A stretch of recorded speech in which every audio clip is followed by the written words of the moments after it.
Bonjour à tous, bienvenue à cette première séance du webinaire du réseau Urjara.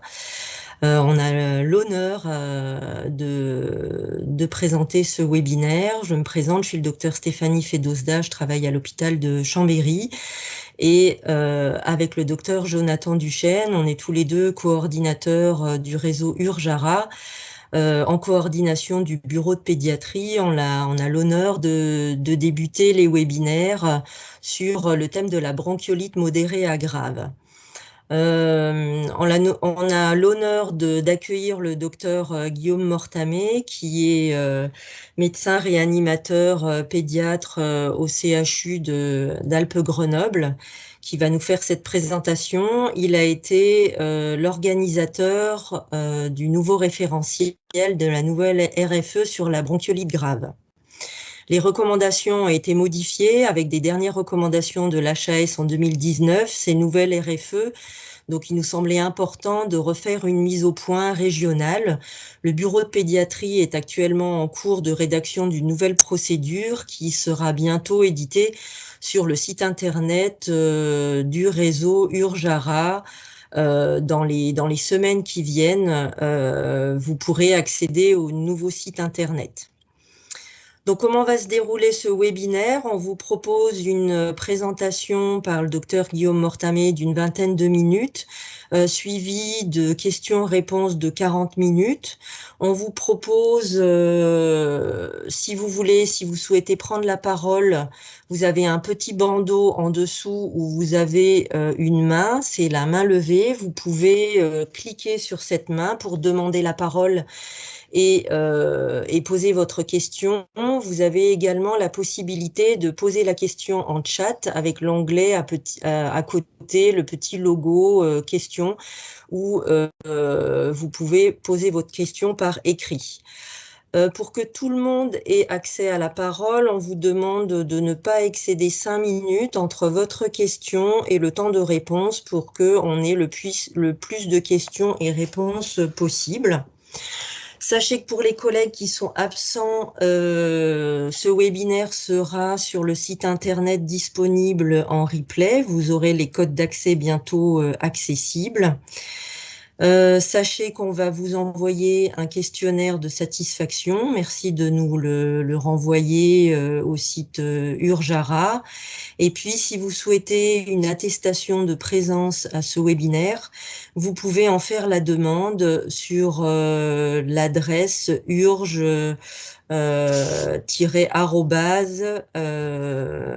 urgence .ara. On vous communiquera sur le site. Je me suis un petit peu trompée dans l'adresse. Voilà, on peut démarrer cette séance. Merci Guillaume pour ta présentation. Bonjour à tous. Je te laisse la parole. Merci beaucoup. Merci Stéphanie pour cette introduction.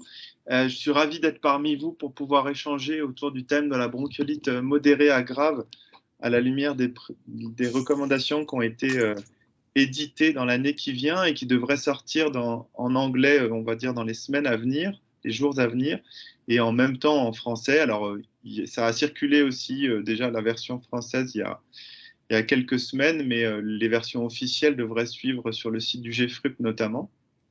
Moi, je suis très content d'échanger avec vous sur ce sujet.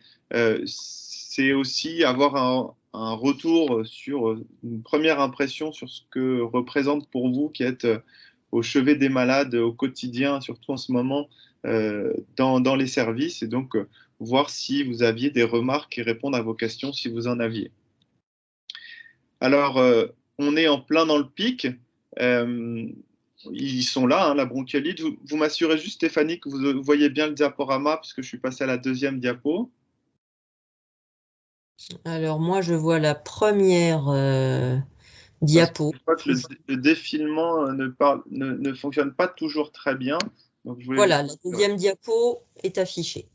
D'accord. Si jamais vous ne voyez pas les diapos défiler, vous me dites. Donc, ils sont là, on est en plein dans le pic. Vous allez me dire, mon Coco, tu aurais pu te réveiller avant et faire le webinar un peu avant. Oui, c'est vrai. Alors, l'épidémie était un peu plus anticipée que ce qu'on avait vous pouvez imaginer. Et puis de deux, on est tous pris par le temps et l'organisation d'un webinaire n'est pas forcément simple. Donc je m'excuse du fait que cette présentation arrive en plein milieu du pic. Mais voilà, on va faire avec. Alors, quel est le contexte? La bronchiolite aiguë, c'est une pathologie que vous connaissez bien. Le VRS est le principal responsable des formes graves. Ça représente énormément de passages aux urgences et d'hospitalisation. Ça représente un taux de décès relativement faible. Je vais y revenir un petit peu plus loin, même très faible. On va passer à la diapo suivante. Alors, ouais, effectivement. Là, moi, est-ce que vous êtes à la diapo contexte? Moi, j'ai la 2. Alors, il y a des soucis. Sinon, je vais le faire comme ça Voilà, manuellement. c'est bon. Voilà.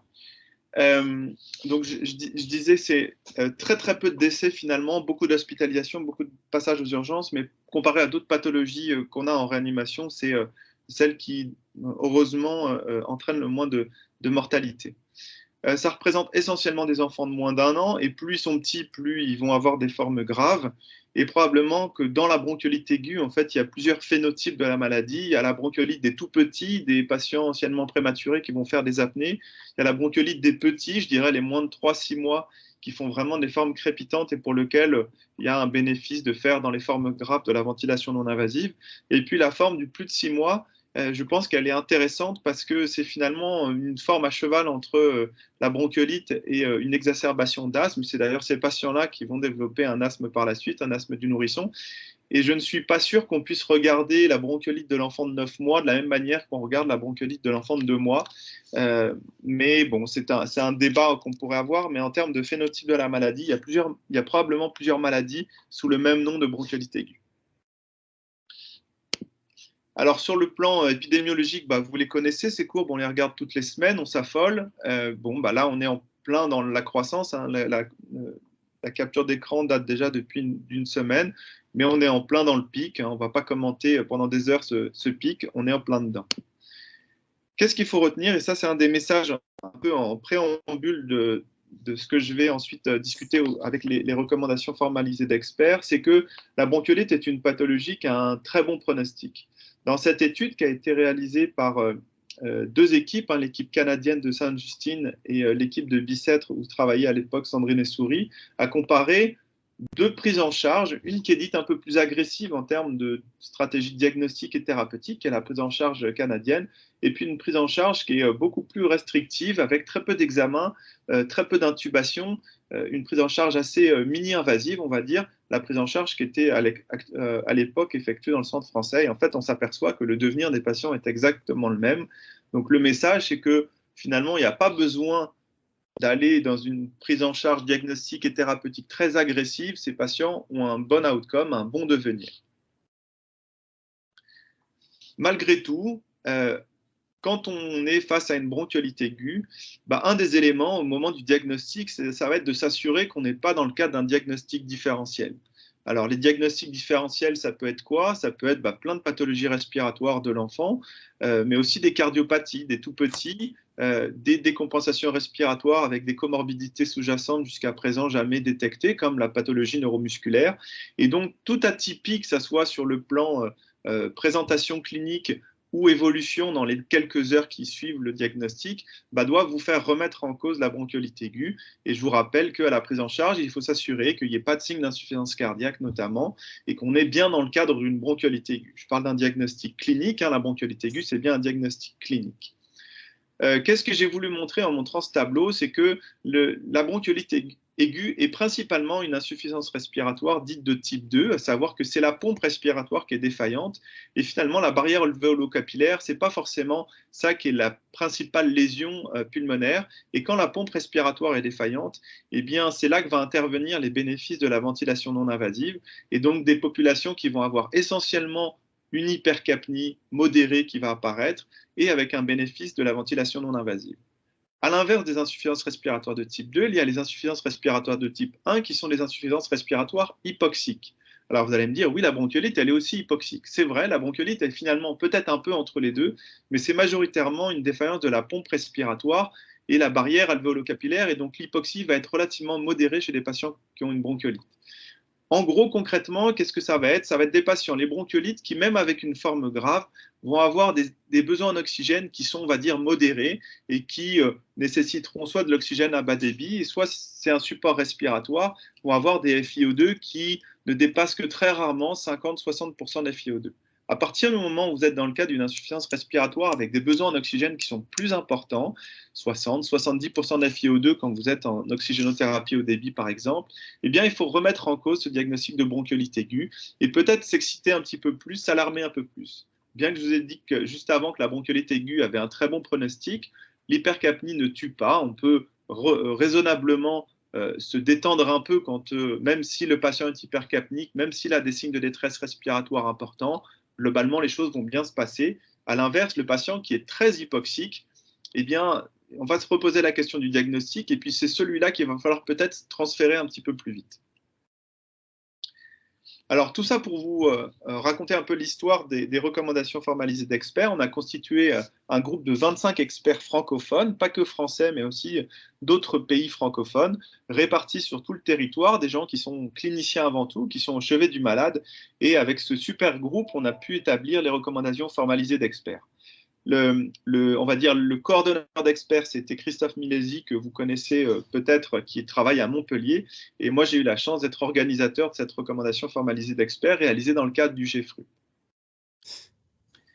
Alors, quels vont être les messages principaux de CRFE? Je vais classer ça en 5 catégories: l'orientation, le monitoring, la prise en charge nutritionnelle et l'hydratation, la prise en charge ventilatoire et enfin les thérapies adjuvantes. Alors j'ai une diapo par catégorie, par thématique, mais je vais un peu lister les principaux messages à retenir dans le cadre de ces 5 sous-sections. Et puis ensuite, on pourra discuter et je répondrai à vos questions sur CRFE ou sur la bronchiolite en général.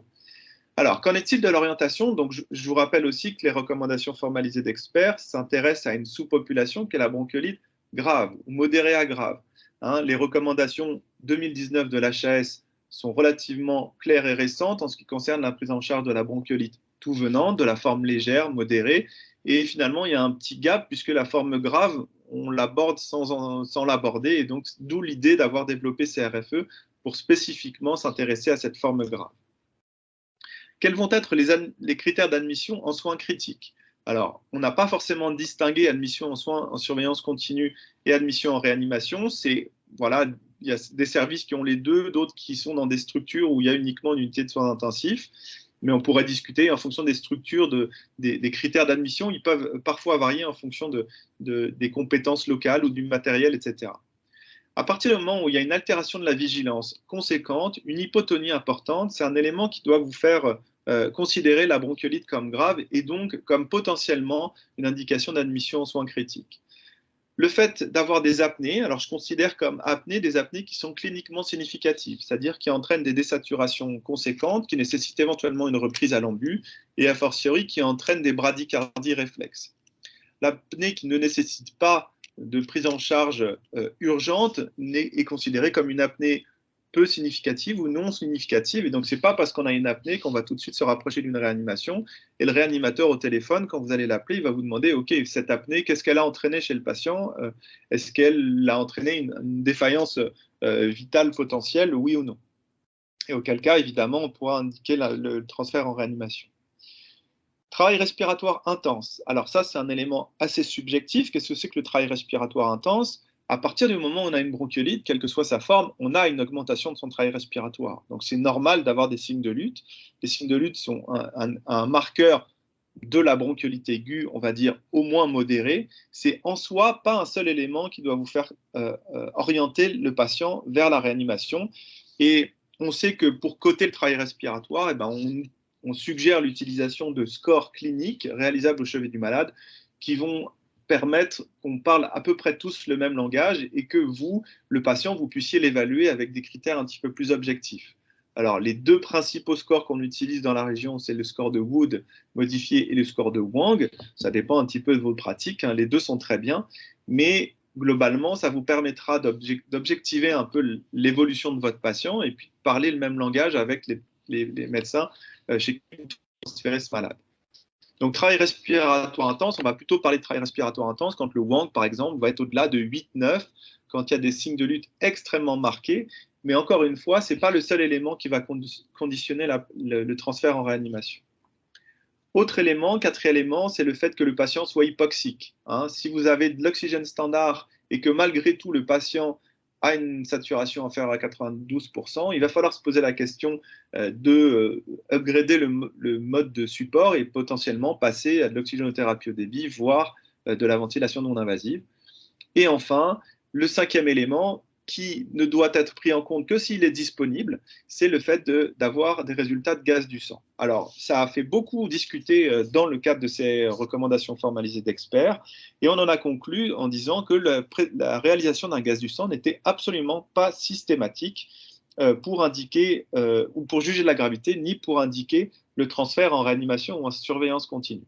Alors, en pratique, c'est pas toujours facile à mettre en place, et moi le premier, si j'ai du mal à me rendre compte de comment se situe, comment est le patient cliniquement dans le centre périphérique qui demande un avis ou un transfert, et ben parfois ça va être un élément supplémentaire qui va me permettre d'orienter ce patient, soit de me rassurer, soit de m'inquiéter, mais en aucun cas ça doit être un élément décisionnel central dans le fait de transférer ce malade. Vous verrez que c'est assez concordant avec le reste de la surveillance.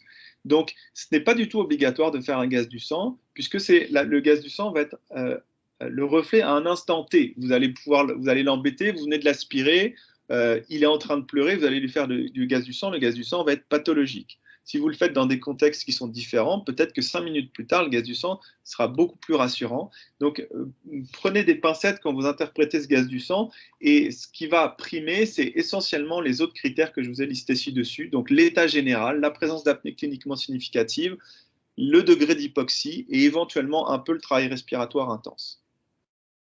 Quels vont être les critères de gravité? Et ça, parfois, nous, réanimateurs, ça nous fait un peu tiquer sur la situation du malade que vous nous décrivez.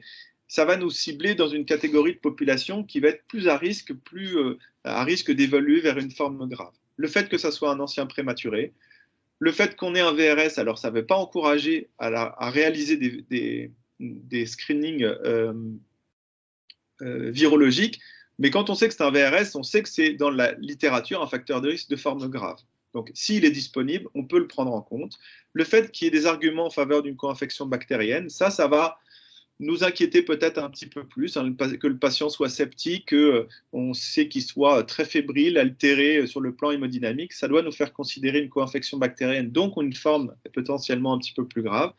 Le trouble ventilatoire qu'on retrouve éventuellement en échographie ou en radiographie, qui peut-être nous orientera vers une forme plus sévère. Mais là encore, je reviendrai sur la place de la radiothorax, qui n'est absolument pas systématique dans l'évaluation initiale et dans la surveillance de la bronchiolite aiguë. Donc, en pratique, qui va nous faire tiquer? C'est le patient ancien prématuré, le patient qui a moins d'un mois. On va savoir et on va se dire, attention, ce patient-là, il est à risque d'évoluer vers une forme grave. Maintenant, installation conditionnement. Dans la même lignée que ce que je vous disais avant, aucun examen paraclinique systématique, à savoir le gaz du sang, la radiographie thoracique, le ionogramme sanguin, n'ont pas de place systématique. L'échographie thoracique peut être réalisée, elle est non invasive, encore faut-il avoir un degré d'expertise suffisant pour la réaliser. La radiographie thoracique, elle doit éventuellement être réalisée si jamais vous suspectez un diagnostic différentiel. Concrètement, on voit souvent que la radio thoracique, quand elle est réalisée, donne une augmentation de la prescription d'antibiotiques non justifiée. Ça a été montré par les études. Donc, le fait d'avoir un foyer pulmonaire à la radiographie thoracique n'est absolument pas un argument en faveur d'une surinfection bactérienne. Je vous rappelle que la bronchiolite est une pneumopathie virale et que, comme toute pneumopathie virale, il peut y avoir un foyer de condensation, une atelectasie ou quelconque foyer sur la radiographie thoracique. Donc, si vous faites une radio thoracique et que vous voyez un foyer, ce n'est absolument pas une indication d'antibiothérapie. Donc, encore une fois, pas franchement de place à la radiographie, ni initialement, ni pour la surveillance.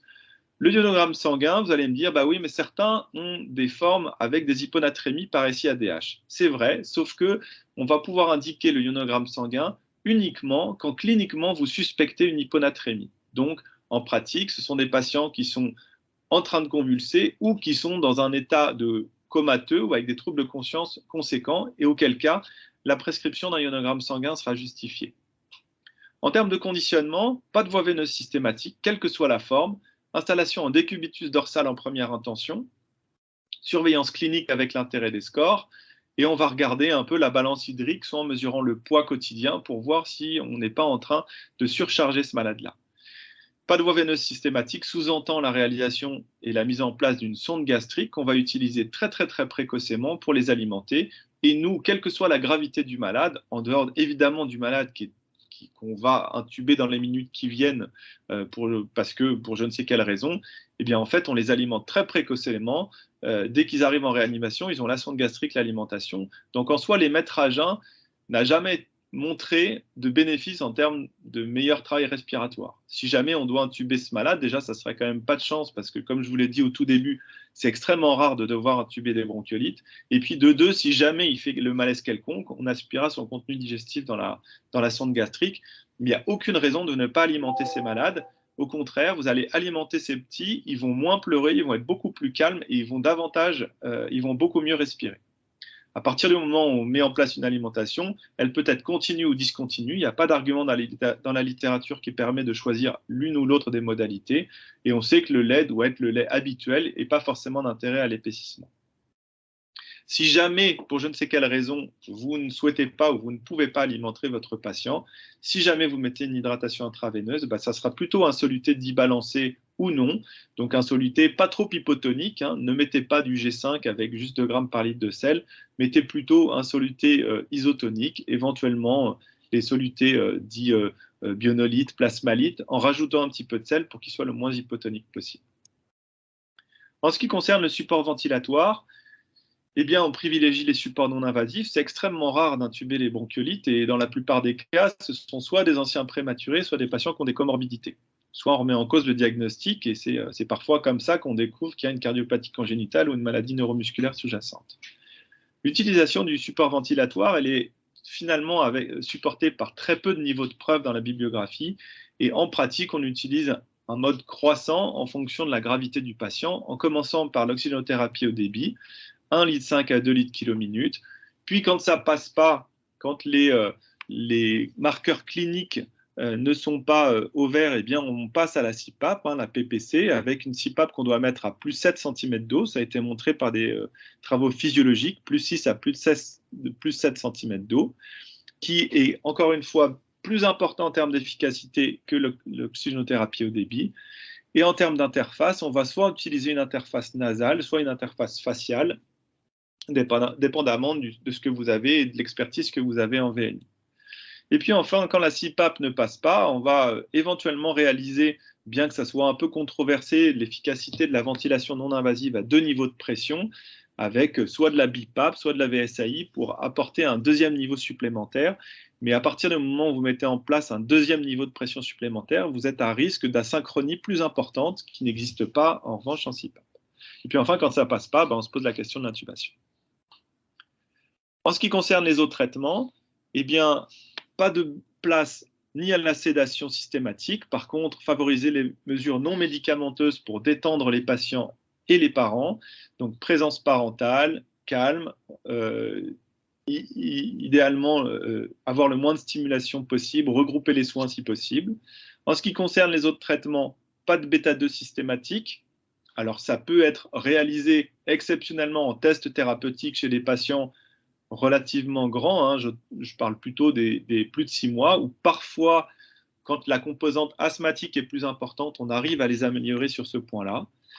Les antibiotiques uniquement si sur infection. Alors, je vous rappelle qu'en France, on prescrit 3 fois plus d'antibiotiques dans la bronchiolite que les autres pays européens. Donc, on doit revoir nos pratiques d'antibiothérapie et les arguments pour une surinfection, ce sont des patients qui soit sont très sceptiques, soit une fièvre élevée qui ne passe pas, soit une forme particulièrement grave et auquel cas on va avoir l'antibiothérapie un petit peu plus facile dans les formes graves. Encore une fois, le foyer pulmonaire n'est pas une indication d'antibiotique. La caféine, probablement pas. Très peu de niveaux de preuve. Alors, certains pourront m'opposer le fait que ça marche dans la population de prématurés avec un degré d'immaturité cérébrale, mais aucun travaux n'a permis de dire que la caféine fonctionne dans les bronchiolites avec forme apnéisante.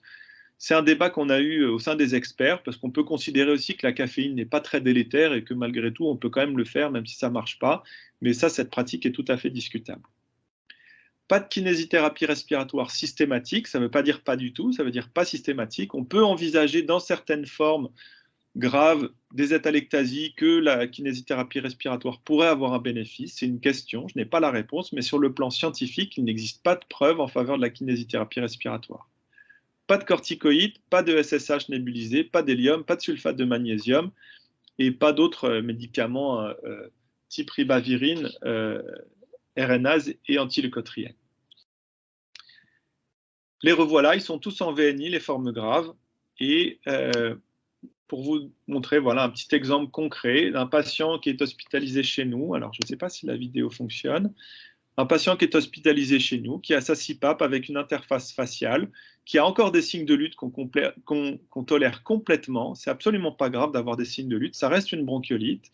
L'erreur, c'est que visiblement, il y a une voie d'abord veineuse périphérique, alors que peut-être qu'on pourrait s'en passer. Mais si mes souvenirs sont bons, ce patient est alimenté. Il est bien installé, il est au calme, et on va juste attendre 2 à 3 jours, et puis les choses vont se tasser, et ce patient, on va pouvoir le renvoyer proche de son domicile, en rassurant les parents et tout le monde. Voilà, je vous remercie pour votre attention. Je suis maintenant à votre disposition pour répondre à vos questions, si vous en avez.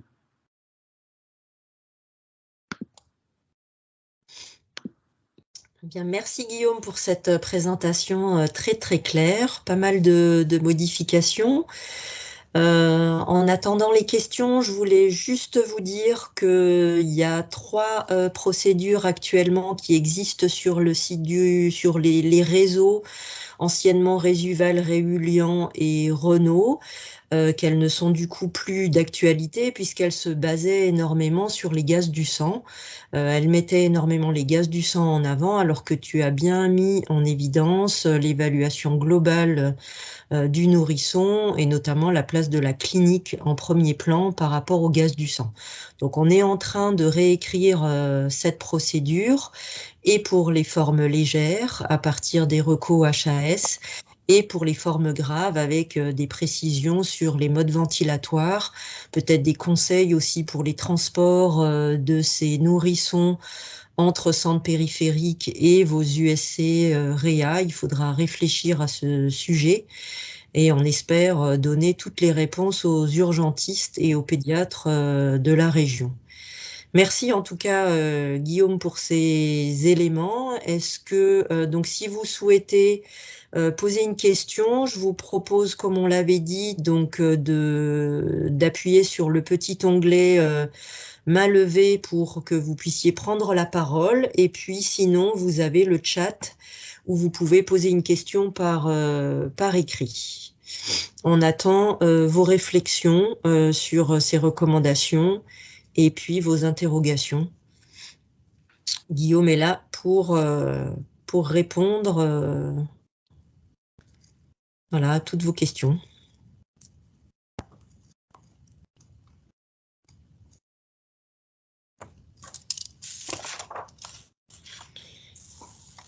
Moi, j'ai une petite question peut-être pour commencer.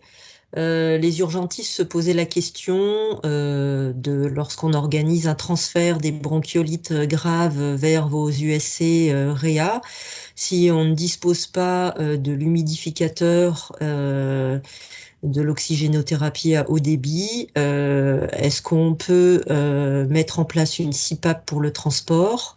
Et puis, à l'arrivée, vous réévaluez la situation et vous remettez le bébé sous OHD. Qu'est-ce que vous nous conseillez pour les transports? Ouais, effectivement, l'utilisation des supports non invasifs en transport n'est pas toujours simple sur le plan matériel et sur le plan logistique. De manière générale, le message est le même que la ventilation non invasive dans les services, à savoir qu'il faut privilégier les supports non invasifs. En ce qui concerne la place de l'oxygénothérapie au débit, elle a un bénéfice uniquement si elle est humidifiée. Donc à partir du moment où on n'a pas d'humidificateur, je dirais que ça ne sert pas à grand-chose de faire de l'oxygénothérapie au débit. Et auquel cas, se poser la question, soit le patient est finalement pas trop mal, on peut le laisser sous oxygène, et auquel cas, ça simplifie le transport et on le transporte sous oxygène, soit le patient a un état clinique qui justifie la mise en place d'un support respiratoire, et auquel cas on va passer à la CPAP en effet, quitte à l'arrêter dans un second temps. Mais voilà, pas d'humidification. Si on n'a pas d'humidification, pas franchement de bénéfice à faire de l'oxygénothérapie pendant le transport. Ok, merci. Il y a des questions, des mains levées, des questions dans le chat. On va commencer par le chat. Justement pour ce support ventilatoire, comment est-ce qu'on évalue que c'est un échec et qu'il faut passer à l'étape suivante? Alors, c'est une excellente question parce que ça, c'est un élément qui peut clairement gréver le pronostic, hein. Il faut parfois aller vite dans l'escalade des supports respiratoires. En pratique, il faut se fixer un objectif de non-aggravation, voire si possible d'amélioration entre H1 et H2. Donc, à partir du moment où le support respiratoire est mis en place, donc on a fait la désobstruction rhinopharyngée, on a installé le patient correctement, on a arrêté de l'embêter, le support respiratoire est mis en place. À H1, H2, si on n'a pas de stabilisation de la FiO2 et de la fréquence respiratoire, il faut considérer ça comme un échec. Alors, en pratique, parfois, les choses se tassent un peu, puis on se laisse encore 1 heure de plus, 2 heures de plus, puis on se dit, bon, les choses rentrent dans l'ordre. Mais à partir du moment où, à H2, on est en augmentation de la FiO2, en augmentation de la fréquence respiratoire, il faut se poser la question dès ce moment-là de la mise en place d'un support plus important. Merci. Alors maintenant, je vais donner la réponse à Clémence Jarassé, qui avait une question à poser.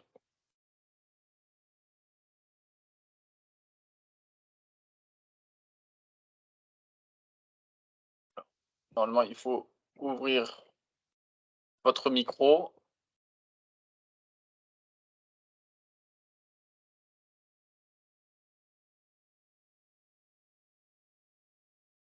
Clémence Jarassé. Sinon, passer en attendant à la question suivante sur le chat, sur la rapidité d'évolution en fait, pour une forme non grave. Si je comprends bien la question, est-ce qu'on peut s'attendre à ce que ça s'aggrave très rapidement, ou est-ce que de toute façon, le patient va s'aggraver petit à petit et on va avoir un petit peu de temps pour l'identifier?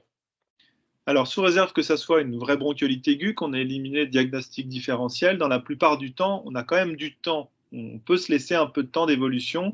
Les choses ne sont pas comme dans le trauma ou le choc septique où la golden hour va être décisive. Là, on a quand même un petit peu de temps, avec la réserve que les patients qui sont avec le plus de facteurs de risque que j'ai listés, hein, essentiellement les tout petits, de moins d'un mois, les anciens prémas, les petits poids, eh bien, ceux-là sont susceptibles d'évoluer un petit peu plus rapidement, et auquel cas, il va falloir être un petit peu plus prudent pour ces patients-là. Alors, je vois, il y a Clémence Jarassé qui n'arrive pas à ouvrir son micro. Sur le bandeau où il y a participant, conversation, autre, il y a l'outil caméra et microphone. Normalement, vous avez les droits pour ouvrir votre micro. Et en attendant de voir, on va passer à la question des réglages des supports ventilatoires. Alors, c'est un petit peu vaste, mais est-ce qu'il y a des principes généraux? Oui, alors oxygénothérapie, on l'a dit tout à l'heure, entre 1 et 2 litres km/min, hein, plus proche du 2 litres km chez les tout petits. En CPAP, eh bien, je vous l'ai dit, c'est plutôt plus 6, plus 7 cm d'eau.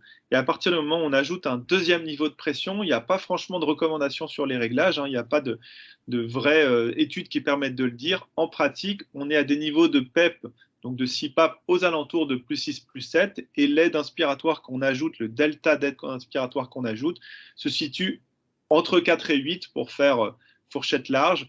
Mais il n'y a pas d'études qui permettent de dire il faut plutôt mettre 8, plutôt mettre 4. C'est une question d'habitude. On monitore parfois les volumes courants qui sont générés avec ces aides-là, en essayant d'avoir des volumes courants acceptables physiologiquement pour le patient. Mais je dirais qu'il faut essayer et puis voir avec quel réglage le patient est le mieux dès lors qu'on met un deuxième niveau de pression.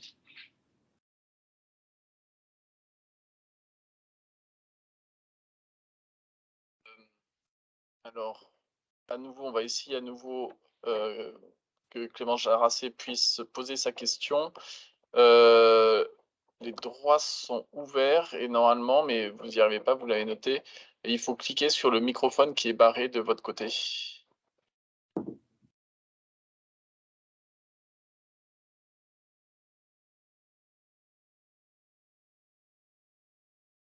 Voilà, passer à la question. Eh bien, donc, elle l'a posée dans le chat. Même si le patient est sous VNI ou sous Optiflow, avec sous-entendu le risque de pneumothorax, est-ce qu'il ne faut pas faire une radio systématique dans ces situations-là? Non, parce que en fait, c'est pas parce qu'on met un patient sous VNI ou sous Optiflow qu'il est beaucoup plus à risque de pneumothorax, hein. Je dirais que s'il doit faire un pneumothorax, quel que soit le support, il va en faire un. Ça reste quand même exceptionnel. L'autre élément de réponse, c'est que le pneumothorax a un diagnostic clinique qui normalement est un peu plus facile que d'autres pathologies respiratoires, donc abolition du murmure vésiculaire, asymétrie thoracique, transillumination qui vous montre un pneumothorax chez les petits, bah, ça oriente là-dessus. Mais non, la radio systématique, encore une fois, a plutôt tendance à surconsommer l'antibiothérapie que ça. Et donc c'est pour ça qu'il faut la mettre uniquement en cas de diagnostic différentiel suspecté. Et sur l'oxygénothérapie haut débit, est-ce qu'on peut monter, est-ce qu'il y a l'intérêt à monter à plus de 2 litres par kilo par minute?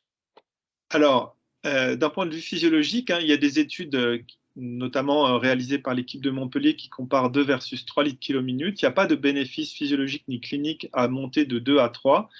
Après, je sais que certaines équipes, et notamment l'équipe de Clermont-Ferrand, proposent 3 litres kilo minute. En soi, on n'est pas particulièrement délétère. On n'est probablement pas très efficace, à mon avis, pas plus efficace, mais voilà, on n'est pas plus délétère. En tout cas, il ne faut pas non plus négliger l'inconfort que ça peut générer, hein. Je ne sais pas si vous avez déjà essayé l'Optiflow. Si on va au-delà de 60 litres minute, ça ne va pas être très confortable et on pourrait imaginer que chez les tout petits, quand on monte un débit trop important, bah, ça peut entraîner un peu plus d'inconfort. Pour la VNI, est-ce qu'une interface nasale seule, comme on l'a vu sur vos diapos, je crois, est-ce que ça peut suffire? Oui, c'est une très bonne question, hein. L'interface nasale fait bien l'affaire, même avec un deuxième niveau de pression. C'est très dépendant des équipes. Il y a des équipes qui, à partir du moment où passent à un deuxième niveau de pression, passent au masque facial, qui est peut-être un tout petit peu mieux en termes d'asynchronie, avec moins de fuite. C'est des pratiques qui sont très dépendantes selon les équipes, mais on peut très bien faire de la VNI à 2 niveaux de pression avec une interface nasale. Mais pour nous, en pratique, ça reflète quand même, si on a besoin d'un deuxième niveau de pression, un degré de gravité supplémentaire et auquel cas, on aura tendance à switcher au masque facial très facilement, qui, je vous le rappelle, est quand même assez efficace et parfois nous a permis, nous, d'éviter l'intubation de certains malades.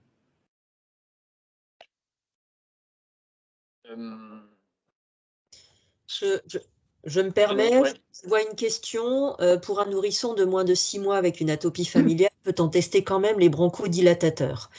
Alors, ça, c'est la définition de la bronchiolite, justement. Est-ce que tu peux nous redire la définition de la bronchiolite? Ça, on parle du premier épisode, et puis la différence avec l'asthme du nourrisson, et puis nous spécifier un petit peu les bronchodilatateurs. Alors, c'est un peu mon message. Moi, j'aime bien le formuler plutôt en disant qu'il y a des bronchiolites sous une même forme de bronchiolite et qu'il y a des formes qui ressemblent plus à une bronchiolite crépitante, sécrétante, et puis une forme qui ressemble plus à une première décompensation d'asthme. Et c'est ceux-là qui vont être considérés comme asthmatiques du nourrisson à partir du moment où ils font deux épisodes sifflants. Mais c'est une bonne question parce qu'en pratique, en fait, c'est pas toujours facile. Et des fois, quand un patient siffle énormément, on a envie de se dire mais pourquoi je ne peux pas lui faire des bronchodilatateurs? Donc, vous êtes quand même libre, hein, les RFE sur ce sujet-là vous disent c'est pas systématique, mais vous n'êtes pas interdit de le tester. Et si vous considérez qu'il y a potentiellement un bénéfice, bah, vous le faites. Et puis, par contre, s'il n'y a pas d'intérêt clinique et pas d'amélioration immédiate, c'est peut-être pas justifié de le faire. Il nous arrive, nous, chez des patients de 4-5 mois, très sifflants, d'essayer les bronchodilatateurs avec une réponse qui est très variable. Donc, rien n'est interdit, mais voilà, ce n'est pas forcément la règle d'avoir une efficacité des bronchodilatateurs à moins de 6 mois.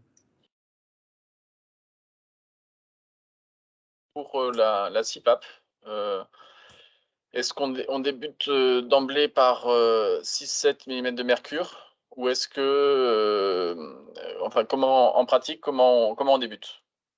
Bah, c'est une excellente question, effectivement, parce qu'on parle de titration de la ventilation non invasive et de la CPAP. On pourrait se demander, est-ce que c'est pas un peu trop fort? Est-ce que ça va pas surprendre le patient de débuter à 6 cm d'eau? Alors, en pratique, quand le patient en a réellement besoin, même si vous lui mettez un haut niveau de CPAP à 6-7 cm d'eau et que vous lui mettez sur le nez sans avoir une période prolongée où ça souffle dans les yeux et ça génère un inconfort, en fait, il le tolère très bien. Après, c'est absolument pas une erreur de commencer un peu moins. Il ne faut pas commencer trop bas parce que sinon, pour le coup, le patient va se sentir asphyxique. Hein, donc, il ne faut pas aller en dessous de 4 à 5 cm d'eau. Mais pourquoi pas commencer à 4-5 cm d'eau puis monter jusqu'à 6 à 7? C'est absolument pas une erreur. La dernière question pour l'instant, on revient sur l'oxygénothérapie au débit. 2 litres kilo en débit maximum conseillé. On a vu qu'on pouvait voir 300 qu'il y ait de bénéfices prouvés, mais même chez les 6-12 mois. Alors, c'est très vrai. C'est qu'effectivement, plus les enfants grandissent, plus on va se rapprocher de 1 litre kilo minute. Et donc, nous, notre seuil, c'est, on va dire, à peu près une dizaine de kilos. Donc, 1 an. À partir de 1 an, on est plutôt dans le 1 litre kilo minute que 2 litres kilo minute. Donc, 6-12 mois, ça, je dirais, ça serait plutôt entre 1 et 2 litres kilo minute, en effet.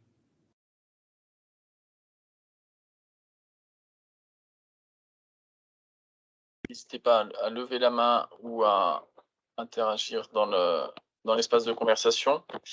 Et j'ai une question, cette différence d'antibiothérapie entre la France et d'autres pays comparables, est-ce qu'elle est attribuée au fait qu'on fasse trop de radio et du coup on soit induit, est-ce que c'est que cet élément-là ou il y a d'autres éléments qui fait qu'on prescrit plus d'antibiothérapie? Non, c'est pas lié au fait qu'on prescrive plus de radio, parce qu'il n'y a pas d'études qui ont dit qu'on prescrivait plus de radio, même si on en prescrit un certain nombre. Mais de manière générale, les Français sont à fond sur les antibiothérapies. Donc, pas que dans la bronchiolite. Et on a beaucoup de progrès à faire. Hein. Quand on regarde les champions européens qui sont en général, quelles que soient les pathologies, les Hollandais, et qu'on voit qu'ils prescrivent 3 à 5 fois moins d'antibiotiques presque de manière générale, on se dit qu'on a pas mal de progrès à faire.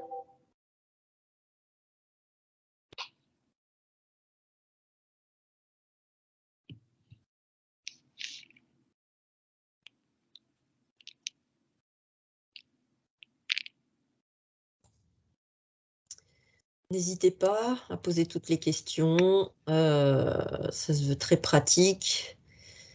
Donc, n'hésitez pas à poser toutes les questions nécessaires. Alors, une autre question par Alexandre Armago. Est-ce que l'hydratation par SNG doit faire revoir l'interface masse faciale, VS nasale, ou les enfants tolèrent bien les deux indifféremment?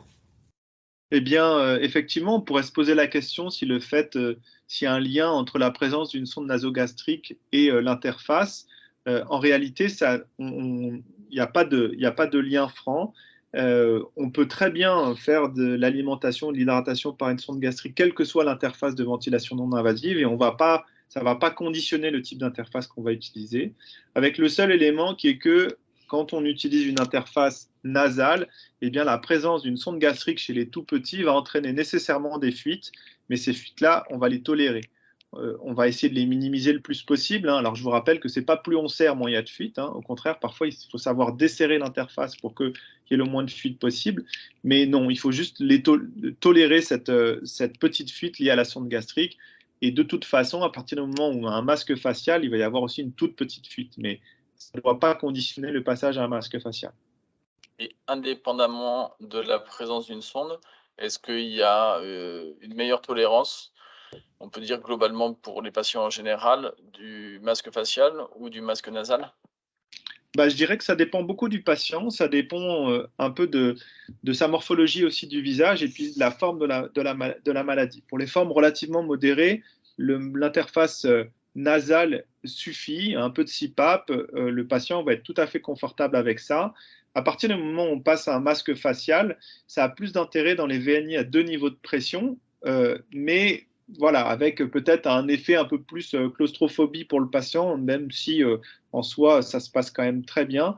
Mais non, il n'y a pas une interface qui est mieux tolérée que l'autre. Ça dépend vraiment du patient, de la maladie. Il faut savoir varier les interfaces. Alors, c'est parfois du luxe parce que on n'a pas toujours toutes les interfaces et toutes les tailles disponibles. Il ne faut pas hésiter à varier les interfaces si on juge que bah, l'interface qu'on a mis en place n'est pas adaptée pour ce patient-là. Bah, auquel cas, il faut changer vers autre chose.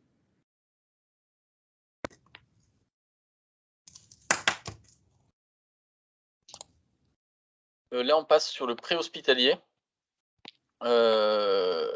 où il n'y a pas de possibilité de petits flots. On est dans le cadre d'une forme grave, donc. Et la question, c'est est-ce qu'on débute en CPAP ou en BIPAP? Alors, CPAP dans un premier temps, pourquoi? Parce que c'est beaucoup plus facile en termes d'asynchronie. Il n'y a pas d'asynchronie en CPAP, hein, donc vous n'allez pas avoir des difficultés d'asynchronie avec le respirateur en CPAP. C'est assez facile, ça suffit dans la grande majorité des cas, la CPAP.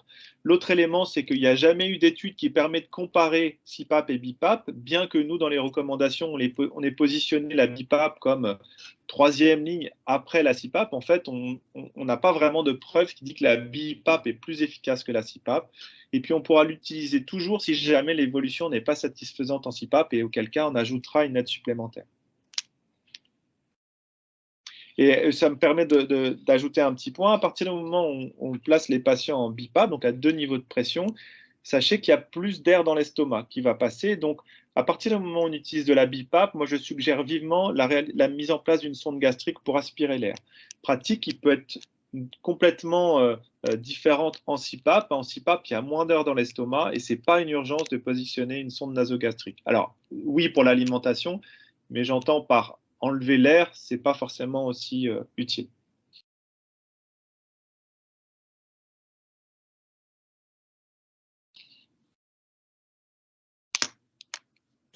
Donc, si on reprend, par exemple, en préhospitalier, une forme grave d'emblée, une crise qui pourrait être très grave, je peux mettre en place d'emblée ma CPAP et ensuite je prends contact avec les réanimateurs, les pédiatres de mon secteur et on refait le point au niveau du mode ventilatoire. Mais ça peut être aussi une solution qui peut être transitoire pour une prise en charge en SMUR primaire, la CPAP. C'est ça? Tout à fait, exactement. Après, la difficulté va être pour le médecin qui reçoit cet enfant et de savoir si vraiment est-ce qu'il a besoin de cette CPAP, est-ce qu'il ne s'est pas amélioré, parce que ça va effectivement conditionner votre destination. S'il est déjà sous CPAP, ça va être difficile de l'accepter dans une USC et on va plutôt tendance à vouloir le mettre dans une réanimation. Mais si vous êtes à l'autre bout de l'arc alpin, ce n'est pas forcément anodin comme décision. Donc, il faut quand même se poser la question si vraiment ce patient a besoin de CPAP et est-ce que finalement, après une bonne désobstruction rhinopharyngée, une aspiration dans le nez, est-ce que les choses ne rentrent pas dans l'ordre? Nous, en pratique, on voit beaucoup quand on va chercher les patients pour des transferts secondaires, on voit beaucoup de patients qui ont besoin d'une aspiration plus importante que ce qui a été réalisé. C'est ce qu'on fait systématiquement avant la mise en place du support non invasif. Donc, c'est vraiment la première étape, c'est de désobstruer les voies aériennes de manière efficace, pas avec une goutte ou deux de sérum physiologique. C'est une pipette entière, c'est 5 millilitres, éventuellement une aspiration dans les formes graves, sinon une DRP. Mais c'est vraiment la base avant d'envisager la mise en place du support respiratoire. Je reviens sur le contexte de la question précédente, préhospitalier, forme grave. Donc on a vu qu'on commence plutôt par la CPAP. La question, c'est est-ce qu'il faut systématiquement, à ce moment-là, poser une sonde nasogastrique? On est en préhospitalier, ou est-ce qu'on commence la CPAP et puis ça sera un deuxième temps où on mettra la sonde? C'est absolument pas une erreur de ne pas mettre de sonde gastrique en préhospitalier. C'est parfois délicat, on n'est pas dans les conditions idéales pour la mettre. Si jamais si on ne met pas autre chose qu'une CPAP, eh ben, c'est tout à fait légitime de laisser le patient sans sonde. Alors après, avec la réserve que si jamais pendant le transport le patient s'aggrave et qu'on passe en BIPAP, bon, vous êtes peut-être aux portes de l'hôpital et auquel cas on a un peu le temps, mais on ne va pas transporter un patient pendant 40 minutes en BIPAP parce que là, pour le coup, l'air va être dans l'estomac important. Et là, il y a deux questions avec la CPAP. la CPAP, l'indication, le moment de la mettre en place, c'est uniquement sur des critères cliniques. Est-ce que la CAPNI ou le pH rentrent en compte, comme on l'a vu, c'était des critères de gravité de proposer en réanimation les patients, mais pour mettre en place le support ventilatoire par CPAP, est-ce qu'on doit se fier uniquement à la clinique indépendamment des chiffres de CAPNI ou de l'acidose, ou est-ce que à un certain seuil, il faut, même si la clinique montre une bonne tolérance, il faut quand même mettre le support ventilatoire? Alors, c'est la clinique qui prime. On peut parfois avoir des valeurs de gaz du sang qui sont complètement pourries et un enfant qui est finalement pas si mal que ça. Donc, c'est la clinique qui prime. Et après, sur la place du gaz du sang, ça va dépendre énormément du réanimateur que vous aurez au téléphone. Bien que dans les recommandations, on dit que c'est pas systématique, on est encore nombreux. Quand on va avoir des difficultés à objectiver la détresse respiratoire du patient qu'on n'a pas devant les yeux, on va être nombreux à demander un paramètre objectif. Et vous, de votre côté, ça va être un des éléments objectifs. Quand parfois on n'est pas sûr de son évaluation clinique, on va demander cet élément supplémentaire qui va permettre de trancher vers la gravité ou au contraire vers la non-gravité. Mais vraiment, faites confiance à votre clinique, c'est ça qui prime. Et de moins en moins, on va vous demander les gaz du sang ou de moins en moins, on va vous dire d'en faire. Et si jamais vous avez quelques-uns de mes collègues dans la région que je ne citerai pas, ils vont presque être désagréables si vous leur donnez une valeur de gaz du sang. Et toujours dans cette idée de l'évaluation clinique et du bon moment pour éventuellement transférer le patient, quand le patient il est dans un centre qui ne dispose pas de soins continus ou de réanimation, le patient est mis sous CPAP.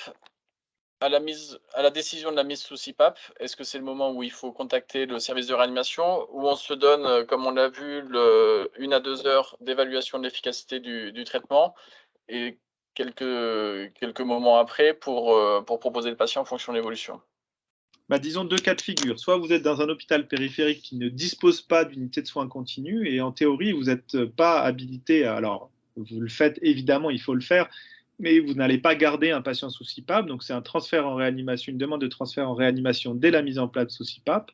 Si vous êtes dans le cas de figure d'une unité de soins continus, on peut mettre en place la CPAP. Dans les 2 heures, alerter le service de réanimation pour déjà parler de ce malade, discuter du transfert et en fonction du réanimateur que vous avez sur place, soit organiser un transfert rapidement, soit se laisser quelques heures, notamment en cas de manque de place, pour refaire le point quelques heures plus tard.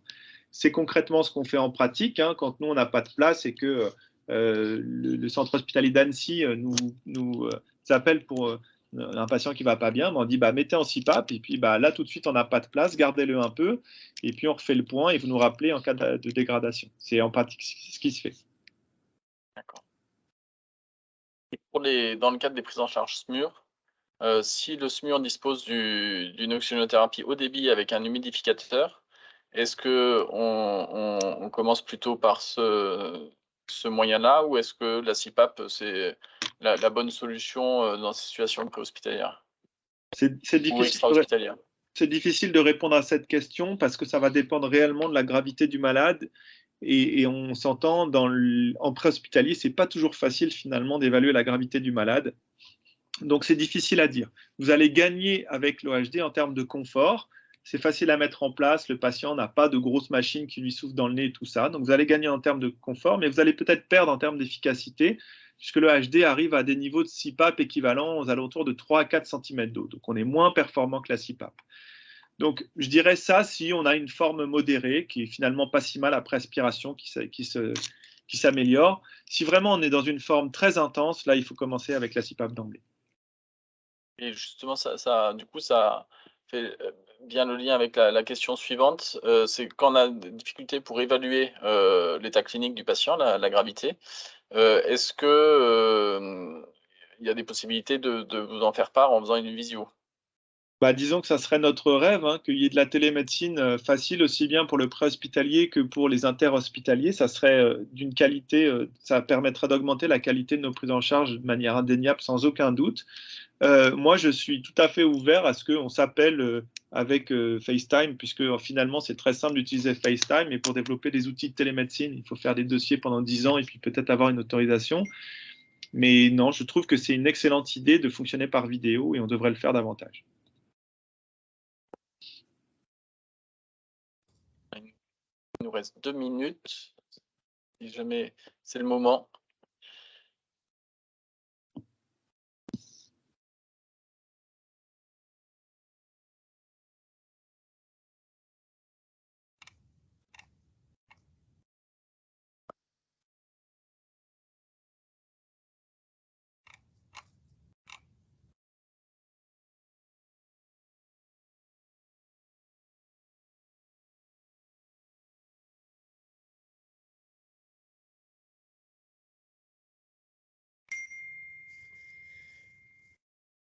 Est-ce que vous avez d'autres questions? On a peut-être fait le tour. Pas mal du coup de nouveautés sur les examens complémentaires, sur toujours les questions qu'on se pose, la kiné, les médicaments et surtout les points importants là que tu viens de préciser sur les modes ventilatoires.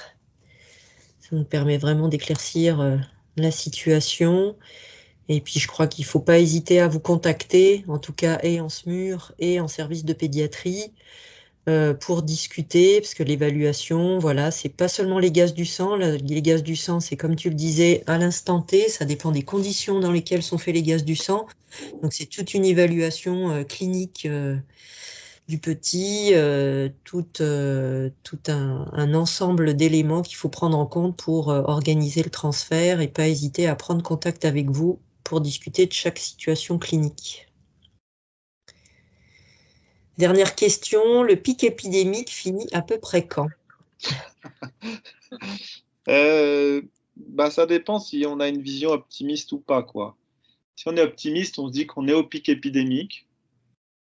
Si on est moins optimiste, on dit qu'on en a encore pour quelques semaines. Et voilà. Globalement, il faut regarder un peu ce qui se passe dans les grandes métropoles, notamment à Paris, hein, puisqu'on a toujours un retard d'évolution de 2 semaines à peu près. Donc, si on a l'impression que le pic redescend en région parisienne, c'est que dans 2 semaines, le pic sera descendu chez nous. Ok.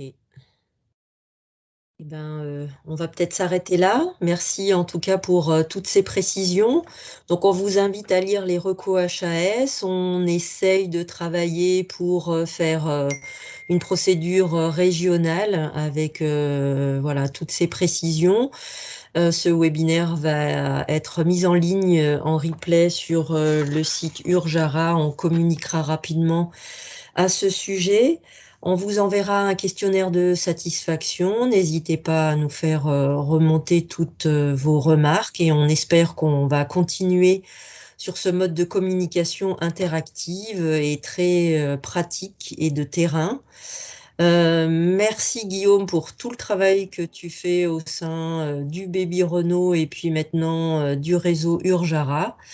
Le lien entre les urgentistes et les spécialistes est essentiel et on apprécie vraiment de travailler ensemble pour progresser dans nos prises en charge.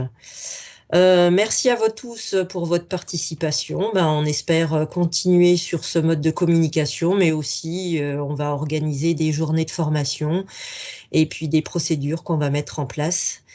Merci à Jonathan Duchesne qui est à Aurillac, qui a coordonné le chat. Merci à Christine Battista pour toute cette organisation. Merci au réseau Urjara et merci surtout à toi Guillaume pour cette mise au point. Et puis à très bientôt pour de nouvelles recommandations.